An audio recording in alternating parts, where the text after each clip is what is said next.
quero agradecer o convite que me foi formulado, então, por esse querido amigo, professor Emerson Moura, a quem eu tenho uma admiração acadêmica muito grande e uma pessoa que hoje eu tenho a honra de chamar de amigo, né? Que vem dividindo comigo aqui, compartilhando comigo importantes momentos da minha vida, importantes momentos da nossa realidade acadêmica, né?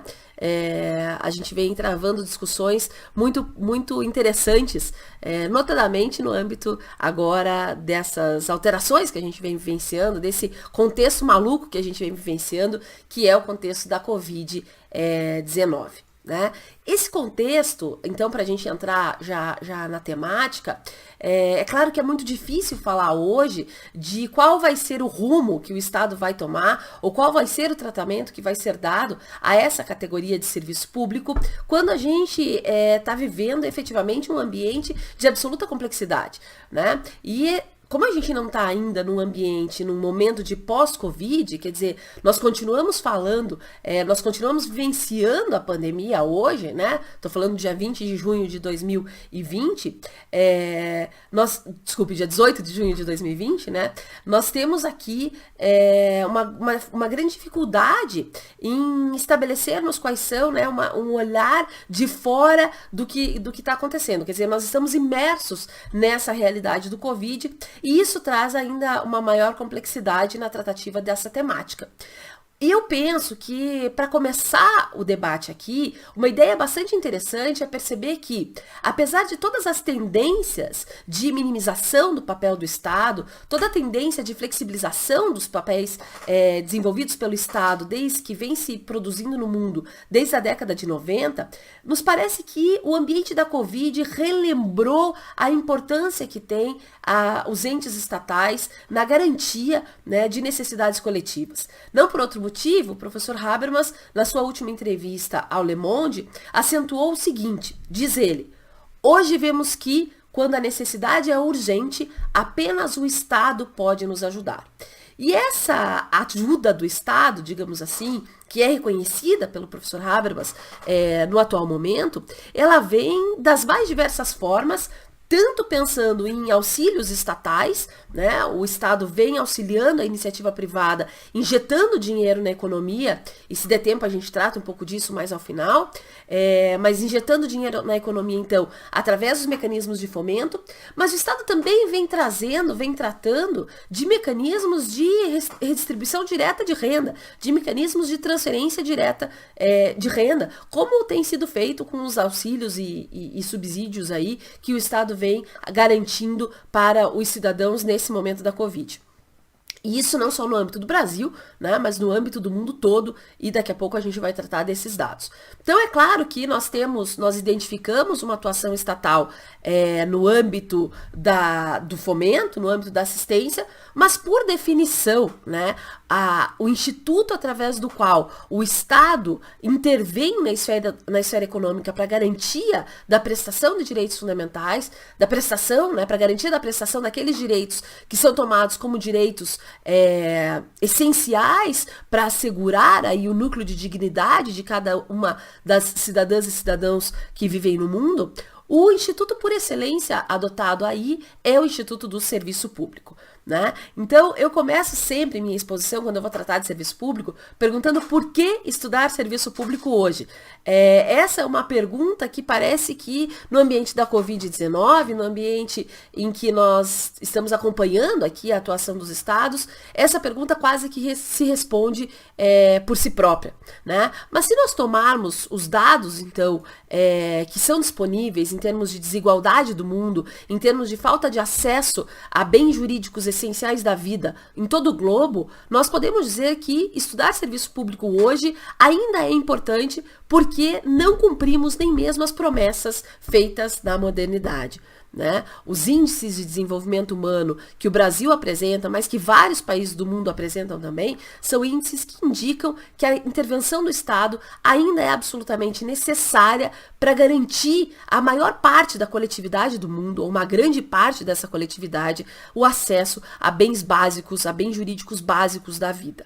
né? Então nós temos aí, por exemplo, pegando o ranking dos países pelo IDH, pelo Índice de Desenvolvimento Humano, por exemplo, o Brasil hoje encontra-se no 79º lugar, né? E nós estamos atrás de países que têm um PIB bastante menor do que o nosso, né? A gente está atrás, por exemplo, de São Cristóvão e Neves, atrás do México, atrás do Azerbaijão, e aqui a gente poderia até discutir a questão do PIB, mas são países que não apresentam o nível de crescimento econômico que o Brasil vinha apresentando nos últimos anos, antes da Covid, por assim dizer. Então, quer dizer, o que aquela promessa de que quando nós tivéssemos um crescimento econômico acentuado, nós teríamos também um crescimento social acentuado, quer dizer, uma igualdade de distribuição aí dos bens ligados aos direitos sociais, essa promessa efetivamente no Estado brasileiro não se cumpriu. E justamente por isso, dentre nós aqui, é tão essencial, mesmo tomando-se em consideração o ambiente antes da Covid, já era essencial tratar dos serviços públicos. Vejam aqui, eu trouxe alguns mapas, né, alguns dados que indicam efetivamente a ausência a carência, né, na prestação de serviços públicos tomados como serviços públicos essenciais. Esse mapa que está disponível para vocês, ele trata do índice de saneamento básico no Brasil, especificamente em relação ao serviço de abastecimento de água. E ele indica, portanto, que uma grande parcela dos domicílios aqui no território brasileiro não tem acesso ao abastecimento de água. Vejam que a cor mais clarinha aqui indica 50% de acesso dos domicílios à rede de abastecimento de água, enquanto que essa cor um pouco mais acinzentada aqui indica de 60% a 70%. Na verdade, se a gente for pegar os dados absolutos, nós temos que, em termos de saneamento básico, apenas 85% da população brasileira em 2019 tinha acesso à rede de abastecimento de água. E se a gente for tomar o âmbito do esgoto, que aí o problema é muito mais grave, apenas 50%, 57,6% da população tinha acesso à rede coletora de esgotos. Eu mostro agora mais um mapa para vocês, esse sim que se refere ao acesso dos domicílios à coleta de esgotos pela rede geral. Os dados são de 2018, né? Então são dados ainda atuais. Bom, só esses dados já nos indicariam aqui a necessidade de continuarmos estudando essa categoria clássica do direito administrativo, que é o serviço público, né? Mas a gente teria muitas outras notícias aqui.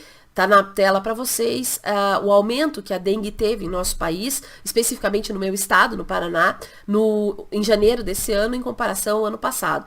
Nós tivemos, vejam só, antes da pandemia, um aumento de casos de dengue em 5.000%. Né? Aqui uma outra notícia que também indica a carência de serviços públicos de qualidade no Brasil, que é uma notícia, infelizmente, do estado do Rio de Janeiro, né? Uma notícia de janeiro desse ano, tratando dos problemas que vocês enfrentaram aí em relação à qualidade da água, né? Esse mapa, que é um mapa que eu gostaria de debater com vocês também, ele nos traz o indicativo da disponibilidade de leitos de UTI para adultos na rede do SUS, antes da pandemia. Tá? Então vocês vejam que a cor preta nesse mapa indicam a inexistência de leitos de UTI. Vejam que absurdo, né? A quantidade de pontinhos pretos que a gente tem no mapa que indicam a inexistência de leitos de UTI antes do desenvolvimento da pandemia, né? A cor cinza indica a existência de leitos, mas abaixo do mínimo desejado pela OMS, e apenas a cor laranja indica aquelas regiões do Brasil que teriam leitos acima do mínimo exigido pela OMS. São dados que efetivamente demonstram um cenário em que a atuação do Estado na esfera da economia, garantindo direitos sociais através da prestação de serviços públicos, é bastante importante, é bastante relevante e deve ser efetivamente adotada como política de Estado, né? Os dados da pobreza do mundo comprovam isso também. Vejam que no mundo, em 2018, com os dados tabulados em 2019 pela ONU, nós tínhamos 795 milhões de pessoas que passam fome crônica, 6 milhões de crianças morrendo antes de completar 5 anos de idade, 758 milhões de pessoas adultas analfabetas, 114 milhões de jovens analfabetos, 663 milhões de pessoas que não têm acesso à água potável, 2,400 milhões de pessoas que não têm acesso a um sistema de saneamento, 946 milhões de pessoas que defecam ao ar livre, 880 milhões de pessoas que vivem em bairros marginais urbanos. O quadro da pobreza, portanto, no mundo inteiro, indica efetivamente a necessidade de intervenção estatal na garantia de serviços públicos, na garantia desses bens jurídicos essenciais da vida, né? No Brasil, dados de 2019, 52 milhões de pessoas vivem abaixo da linha da pobreza, o que significa, de acordo com a ONU, viver com menos de $5 por dia. Né? Então, vejam que realmente, apesar da gente verificar um aumento sem precedentes na opulência global, o mundo atual nega liberdades elementares a um grande número de pessoas, talvez até mesmo a maioria, como disse o Prêmio Nobel da Economia, Amartya Sen. E por falar, então, em Amartya Sen, já que a gente começou e fez essa referência aqui, é claro que vocês percebem que antes da pandemia, nós já tínhamos um quadro bastante acentuado de necessidade de prestação desses serviços essenciais.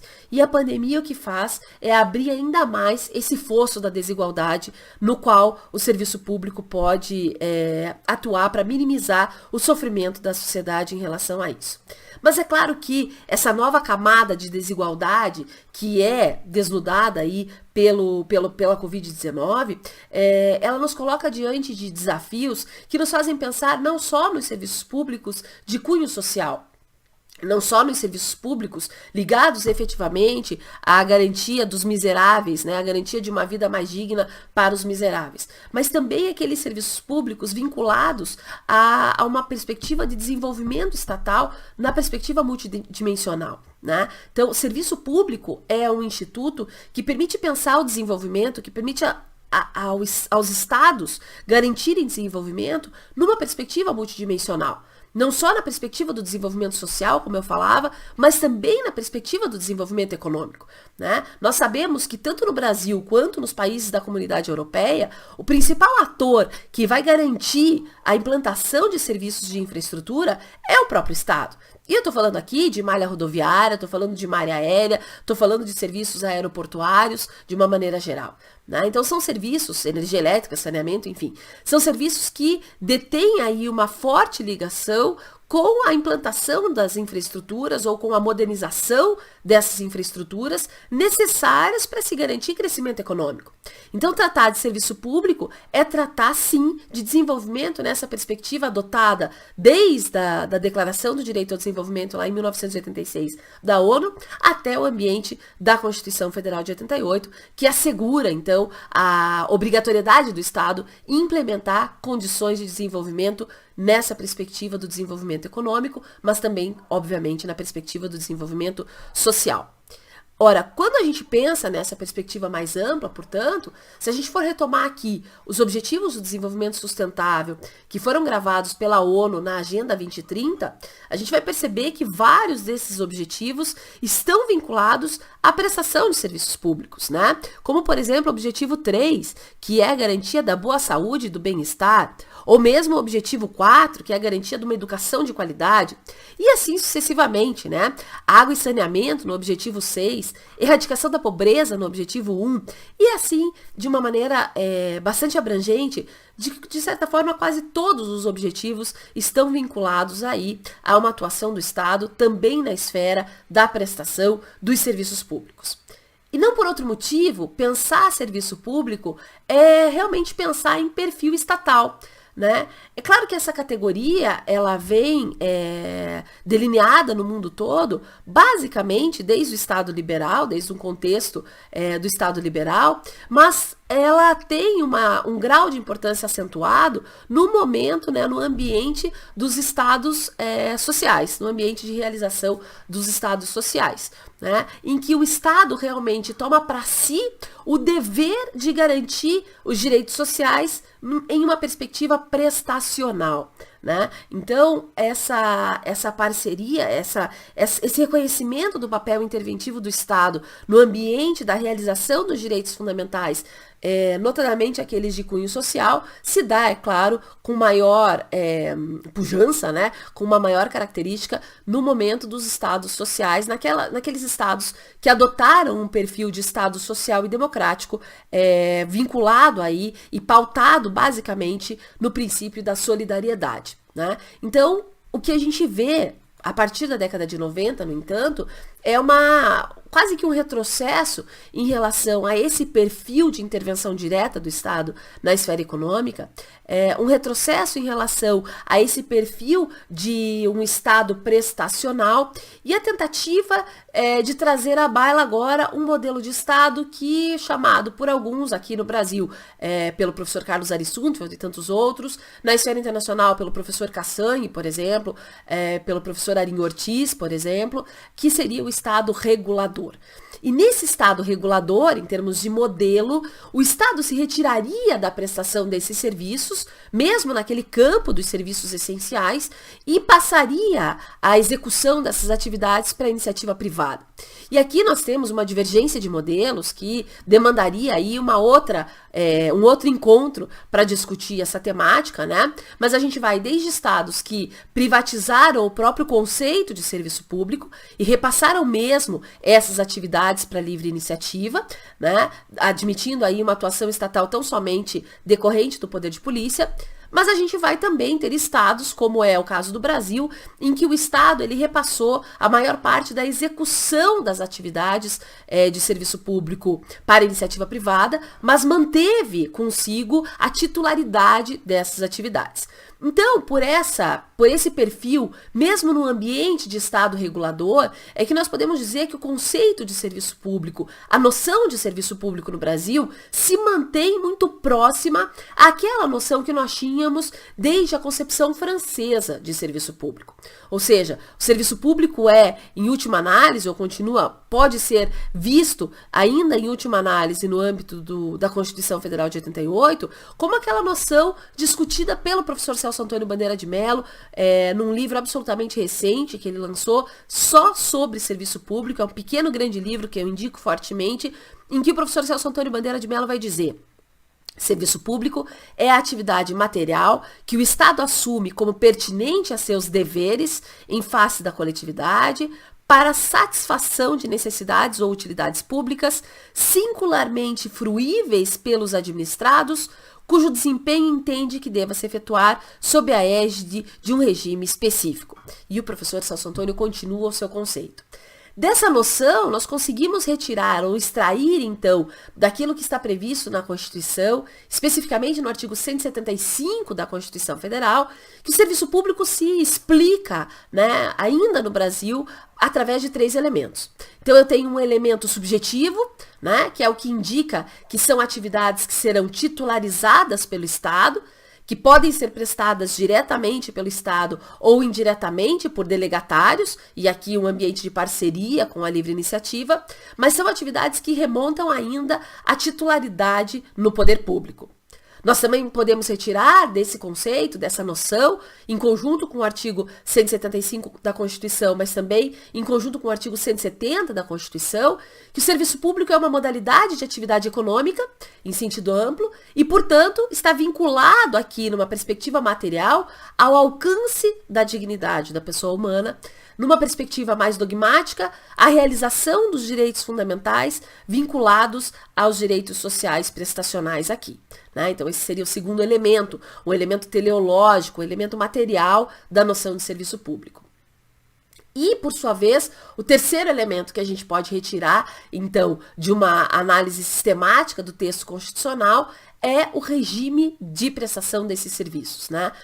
Desde a minha tese de doutorado, defendida lá em 2009, já identificando toda a discussão sobre regime jurídico do serviço público no Brasil, influenciado pelos conceitos que vinham da comunidade da União Europeia, nós temos aqui o serviço público prestado sob um regime jurídico específico, um regime jurídico de direito público, os autores a quem eu me filio continuam asseverando que é sim um regime jurídico de direito público, mas para a gente não entrar nessa polêmica hoje, um regime jurídico que garanta ao menos o núcleo essencial do que nós tomamos no Brasil como serviço público adequado, que é o serviço público prestado de forma universal, através de tarifas módicas ou gratuito, sem solução de continuidade, ou seja, princípio da universalidade, princípio da modicidade e princípio da continuidade tão discutido hoje no ambiente da Covid. Tá? Então, essa, na verdade, é a noção do serviço público que foi criada desde Gui, né, com alguns temperamentos,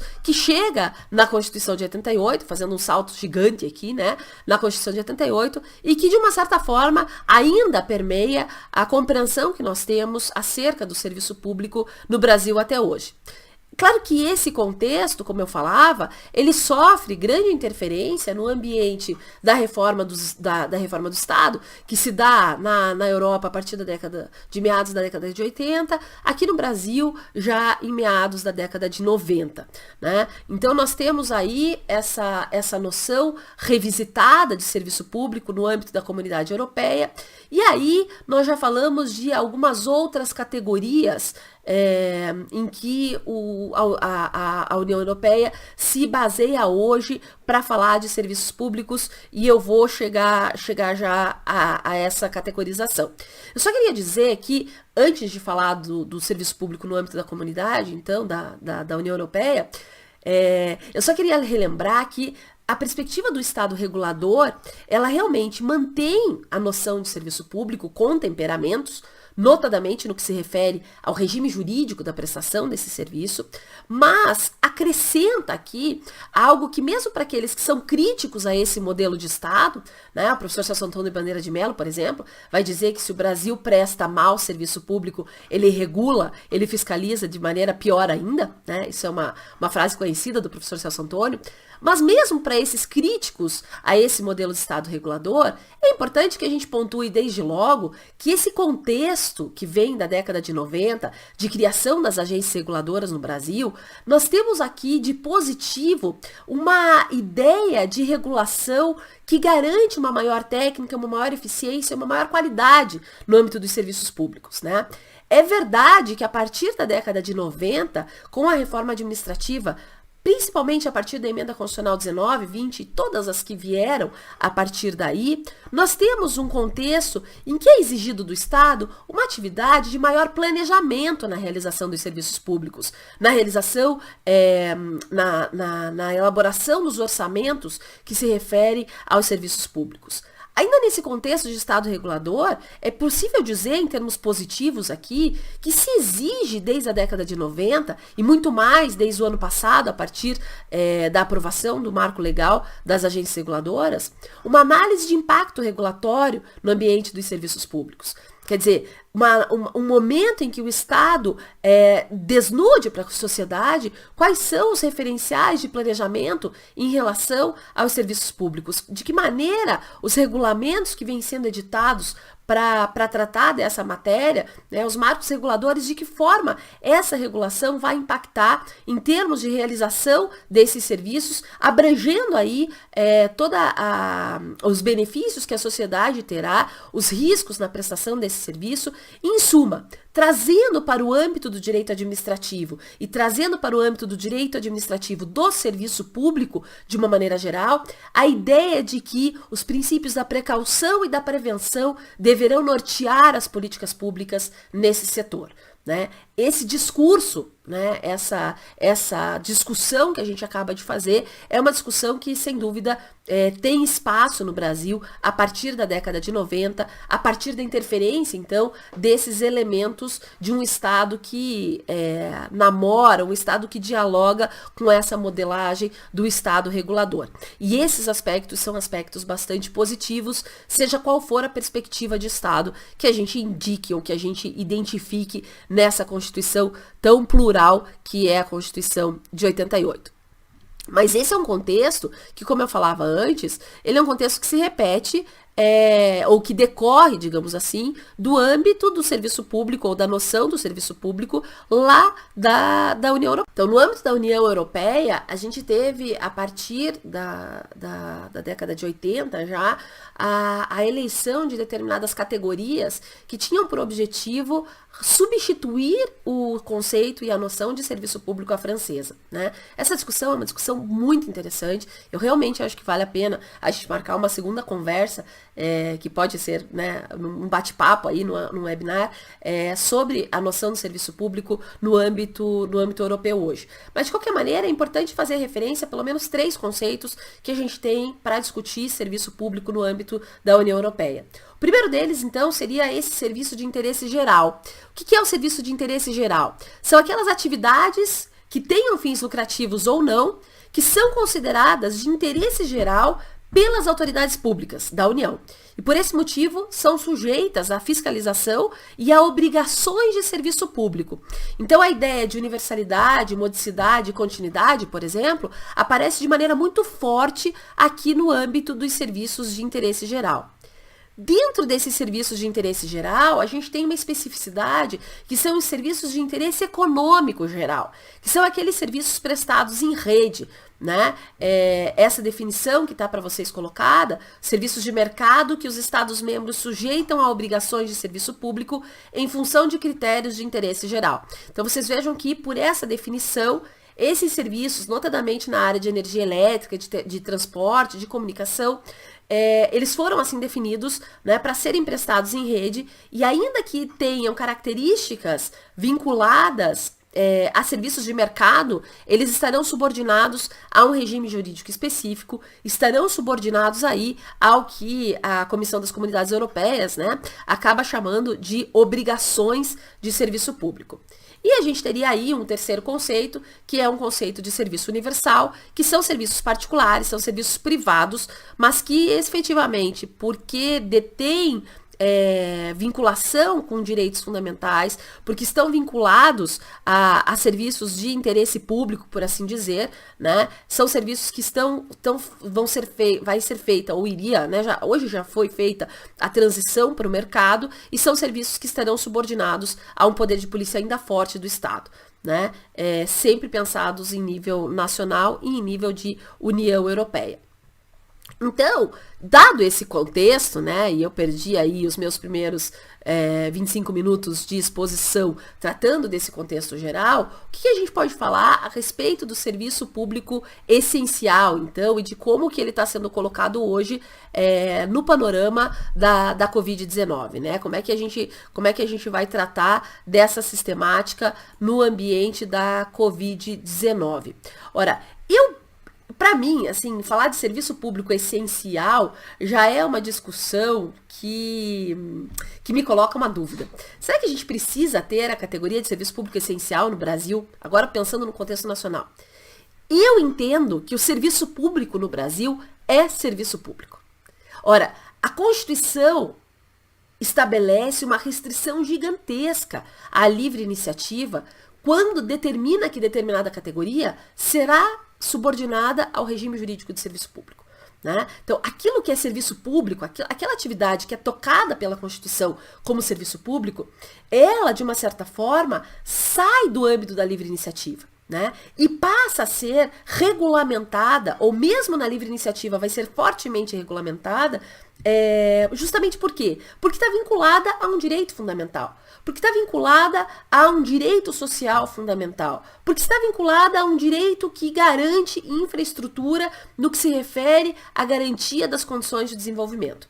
Portanto, queridos, quando a gente pensa em serviço público no Brasil, essa categoria de serviço público essencial, ela cai para o segundo plano. Serviço público de per si já é serviço essencial. E isso é o que a gente pode entender a partir das normas constitucionais vistas de maneira sistemática, né? Quando a gente fala de serviço público, o adjetivo que a Constituição utilizou foi de serviço público adequado, né? E está lá no artigo 175 da Constituição que incumbe ao poder público, na forma da lei, a prestação de serviço público adequado, né? É o parágrafo único, inciso 4º, que vai tratar dessa expressão serviço público adequado. E de que maneira nós temos a tratativa do serviço público adequado na legislação brasileira? Tanto a Lei de Concessões, a Lei 8987 de 95, quanto o Código de Proteção e Defesa dos Direitos do Usuário dos Serviços Públicos trataram do conceito de serviço público adequado, garantindo aqui, e vejam que a expressão é serviço público adequado, a expressão do texto constitucional, garantindo aqui universalidade, modicidade e continuidade, dentre outros princípios que vocês podem perceber nessa legislação. Portanto, falar de serviço público no Brasil já é falar de atividade essencial, já é falar de serviço público essencial.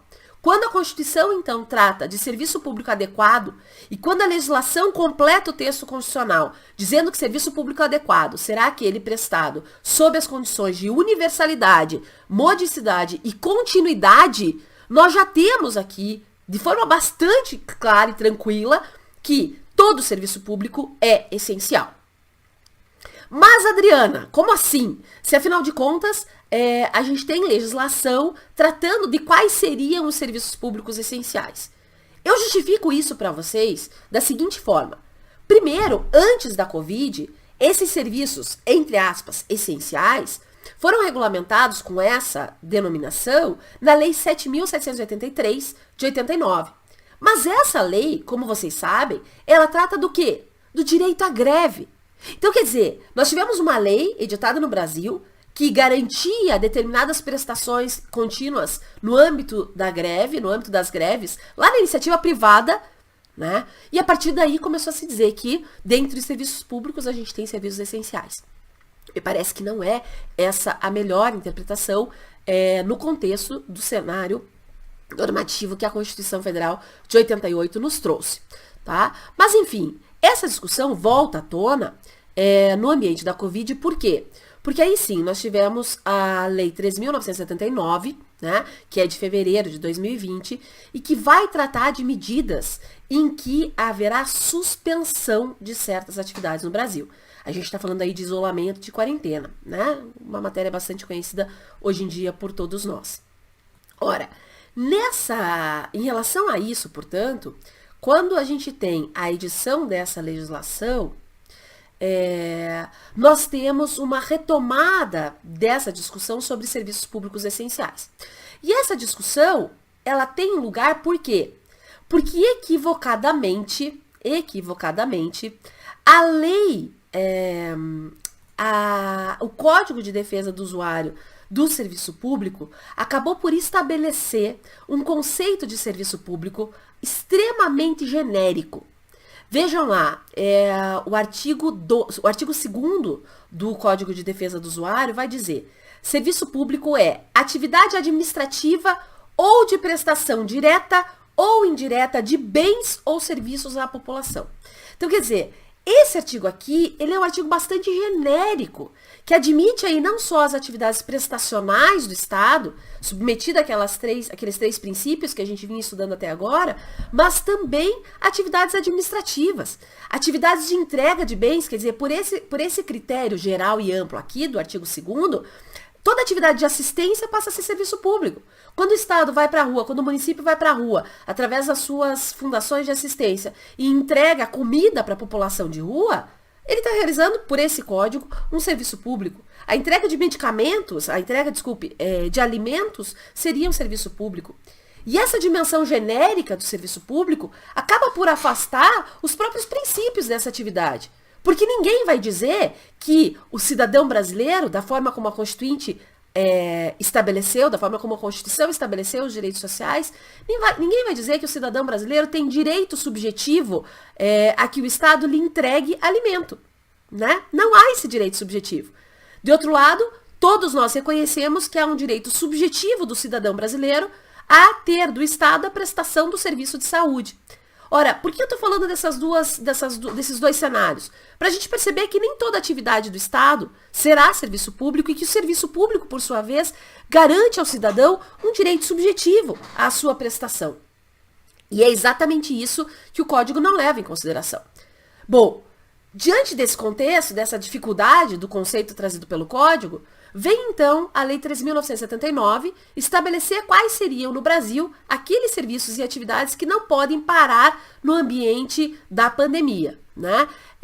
Quem vai estabelecer a Lei 13.979, então, deixa eu abrir aqui o slide, a Lei 13.979, no artigo 3º, vai estabelecer a possibilidade da adoção de medidas de suspensão de atividades, né? E isso está sendo bastante discutido no Brasil. O Supremo reconheceu que a competência é também dos municípios e dos estados para estabelecer essas atividades e essas restrições a essas atividades.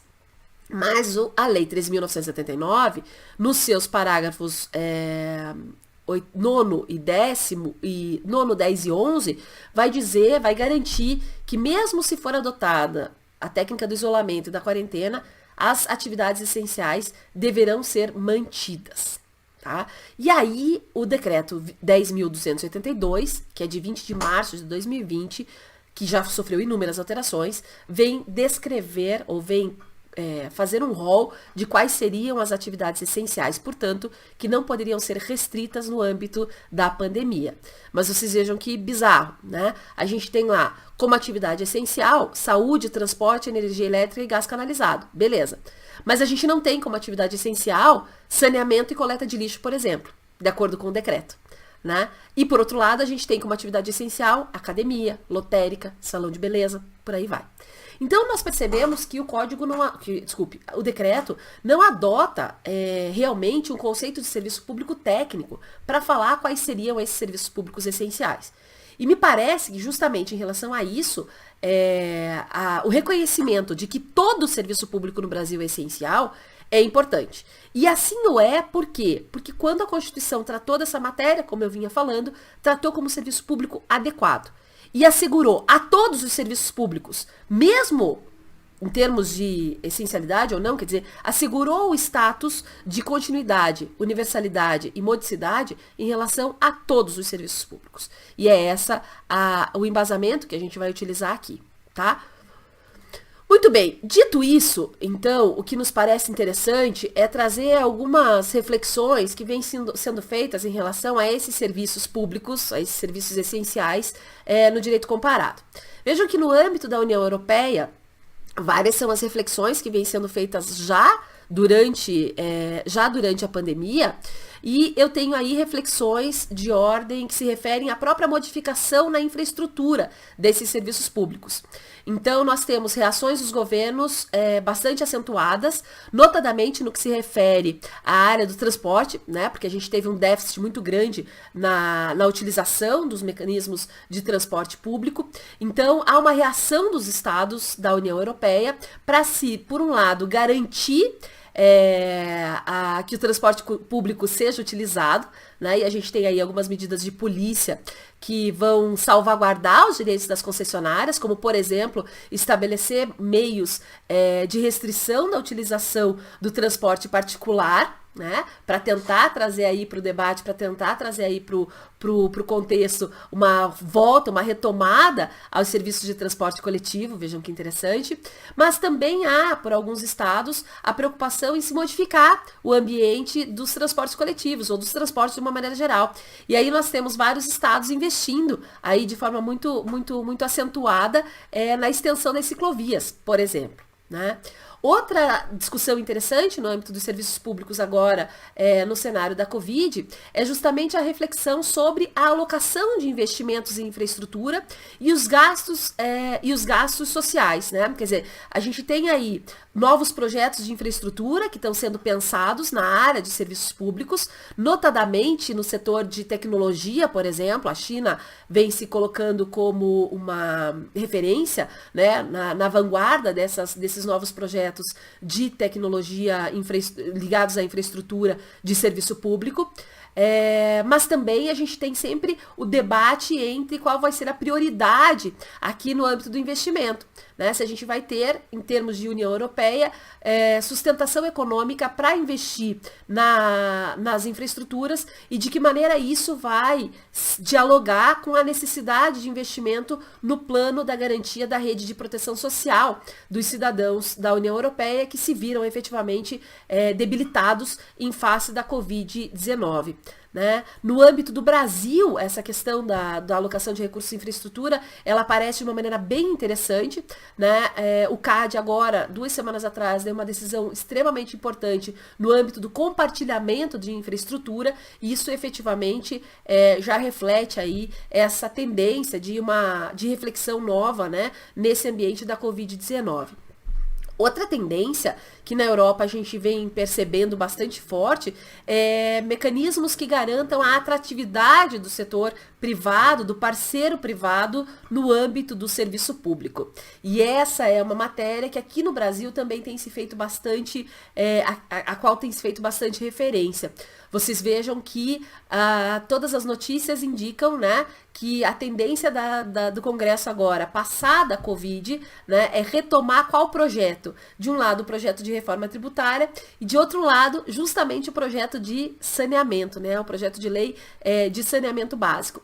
Eu trago essa notícia aqui justamente porque na área de saneamento básico, a grande novidade que a gente vai ter no setor, né, ou a principal estratégia adotada pelo governo, pelo menos do que está desenhado no anteprojeto de lei, é justamente a adoção das PPPs de uma maneira bastante importante, no sentido de permitir a vinda da iniciativa privada para esse setor. E essa atratividade do parceiro privado no âmbito dos serviços públicos, ela aparece como importante também no que se refere à questão de recursos, né? A questão de aporte financeiro nesses setores, notadamente aqueles de infraestrutura. Então sim, a tendência que a gente tem, que a gente já está verificando na União Europeia, mas também aqui no Brasil, é a abertura ainda maior para o mercado das PPPs, né? Para que os parceiros privados venham junto com o Estado implementar essas infraestruturas necessárias e prestar os serviços públicos delas decorrentes, né? A gente está falando aqui especificamente no âmbito das PPPs. Aqui no Brasil, em relação às concessões, está acontecendo um fenômeno interessante e muito preocupante, que é justamente a devolução das concessões, né? Isso já vinha acontecendo desde de 2018, quando a gente teve a edição da Lei 3.448, né, que permite essa devolução dos serviços, né? E isso vem acontecendo e a gente já tem exemplos, tanto no setor ferroviário quanto no setor aeroportuário. É bastante preocupante.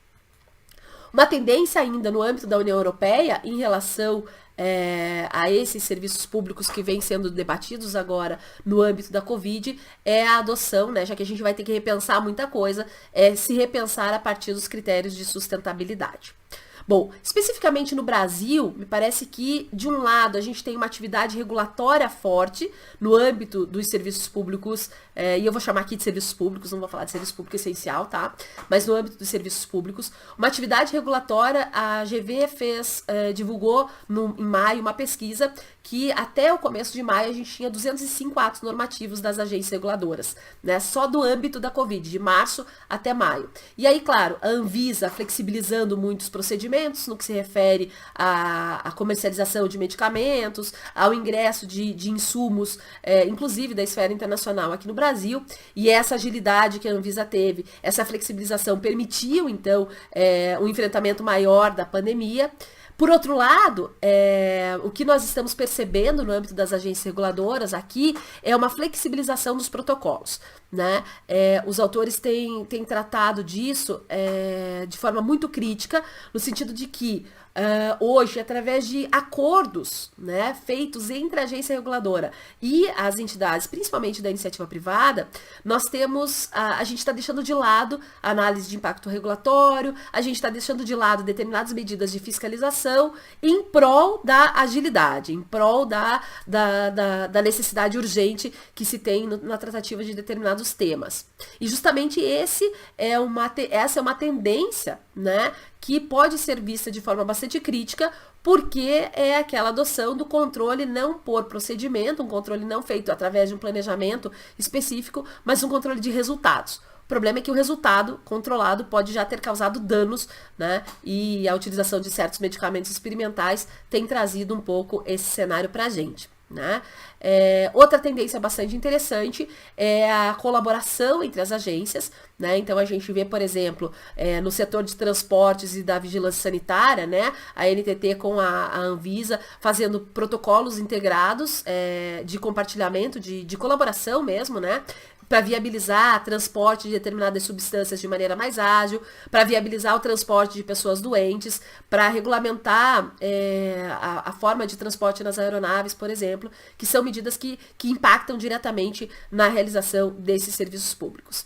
E como eu já tinha falado, efetivamente a parceria no enfrentamento direto da Covid, ela tem sido feita também em um ambiente bastante interessante, bastante verificável aqui no âmbito dos serviços públicos, agora no momento da pandemia. E eu quero citar para vocês, por exemplo, uma parceria travada entre a Agência Nacional das Águas e o Estado de Minas Gerais para fazer o monitoramento dos esgotos e, a partir daí, identificar focos da Covid. Extremamente interessante, né?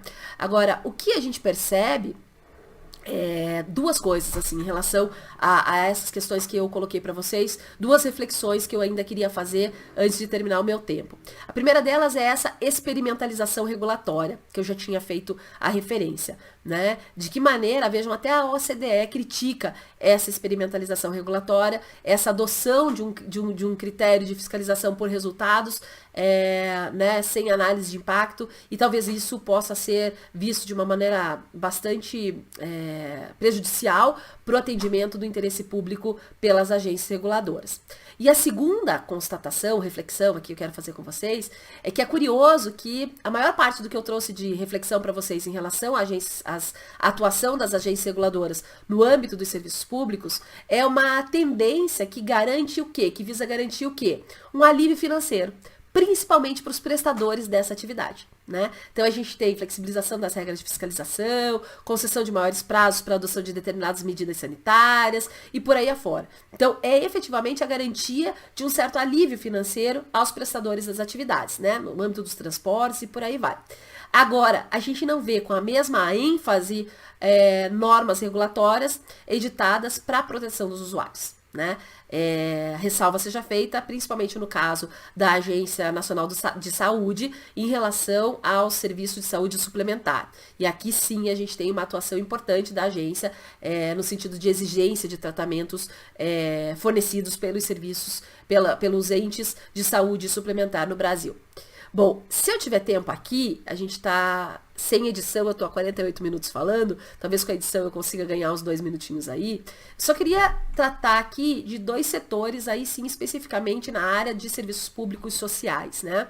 Que é o setor da saúde e o setor da educação.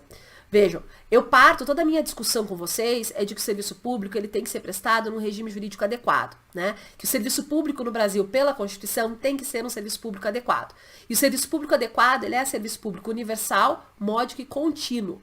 Ora, a continuidade aqui nos faz tecer diversos questionamentos em relação aos protocolos que têm sido adotados de forma, entre aspas, legítima pelos estados, no que se refere à alocação de pacientes nos leitos, né? Então, me parece que é absolutamente essencial a gente retomar que saúde no Brasil é um direito universal. O direito fundamental à saúde é universal. Que a prestação da saúde ela é atribuída especificamente pelo texto constitucional ao Estado, né? E, portanto, que se a gente está falando aqui de um serviço público, e eu não vou falar de essencial, porque serviço público é essencial, ponto, por natureza, a gente tem que garantir universalidade. Então, eu não posso aceitar, como tem sido feito, inclusive de forma acrítica pela doutrina, que a reserva do possível, a teoria das escolhas trágicas aqui, venha legitimar esses protocolos de atendimento de pacientes que estão sendo adotados no Brasil inteiro. Me parece que a academia tem um papel crítico em relação a isso, e é sim necessário que se adotem medidas criativas de alocação de recursos na área de saúde para que esses protocolos efetivamente não sejam necessários, que a gente tenha condições de atender a todos que vão demandar o atendimento, principalmente em relação à Covid.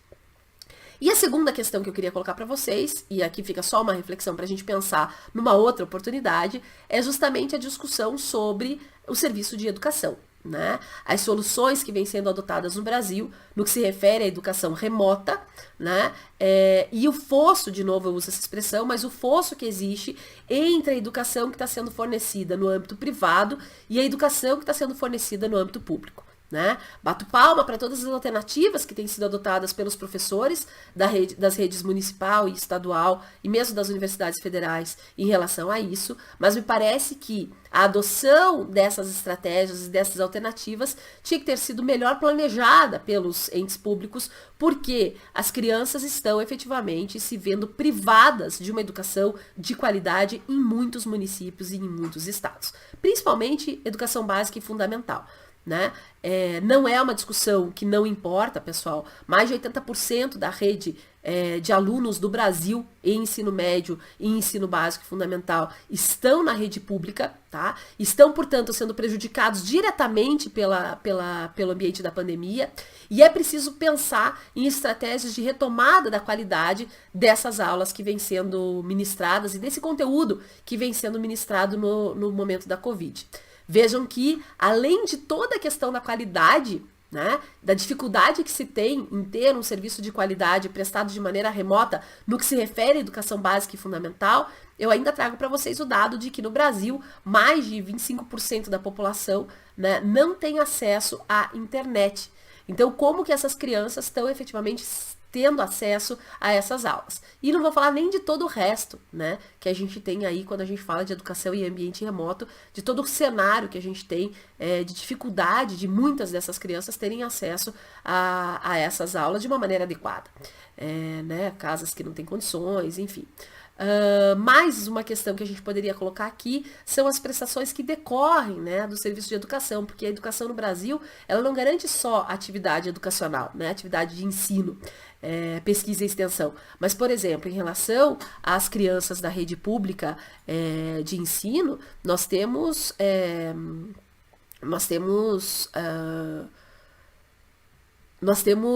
outras prestações que envolvem o direito à educação, por exemplo, a alimentação. Né? De que maneira esse serviço de educação pensado pela Constituição de uma maneira tão ampla, de que maneira isso tem sido garantido? A resposta simples a todas essas reflexões são que a gente tem que pensar tudo isso em termos de orçamento e que nós não teríamos condições de garantir outras alternativas por conta de um déficit orçamentário. A isso eu respondo, né, com os dados que a Caixa Econômica, o Banco do Brasil, o Banco Central e o BNDES vêm nos trazendo, que demonstram aí um investimento na ordem de mais de 100 bilhões repassados para a iniciativa privada a título de contratos de fomento, né, para o enfrentamento da pandemia. Então, quer dizer, de que maneira estão sendo tomadas as prioridades, estão sendo dadas as prioridades, estão sendo eleitas as prioridades no momento de se destinar esses recursos públicos em relação aos bens sociais, aos bens da vida que o Estado tem que assegurar. Bom, eu quero terminar então, né, essa fala que sempre é muito maior do que a gente imagina, né? A gente sempre planeja falar muito mais do que o tempo nos permite e não tem jeito. Ainda bem que essa matéria tá gravada, né? Porque aí vocês podem ir parando e respirando, porque eu sei que quando eu falo eu acabo não respirando e não dando tempo pro meu telespectador respirar também. Eu peço desculpas por isso, é meu maior defeito acadêmico aqui, eu tenho convicção disso, mas é importante que a gente coloque o serviço público mesmo como um referencial para que a gente construa o mundo que foi idealizado, né? Nos relatórios sobre desenvolvimento humano aí, nos relatórios da Agenda 2030, da ONU. Um mundo em que a pobreza e a fome sejam erradicadas, um mundo onde prevaleça a dignidade e a igualdade, um mundo onde haja a garantia de uma vida próspera e plena para todas e todos, um mundo onde as sociedades sejam pacíficas, justas e inclusivas, um mundo onde se vive em harmonia com a natureza, com garantias à proteção dos recursos naturais do planeta. Um mundo, como diz a ONU, um mundo em que ninguém seja deixado para trás. Tá? Eu agradeço bastante toda a atenção de vocês, agradeço de novo ao meu querido amigo Emerson pela oportunidade de trazer um pouquinho das minhas reflexões sobre essa temática que para mim é apaixonante e me coloco à disposição de vocês para a gente ampliar esse debate aí em algumas outras oportunidades. Um abraço a todas, um abraço a todos e fiquem bem. Cuidem-se. Até!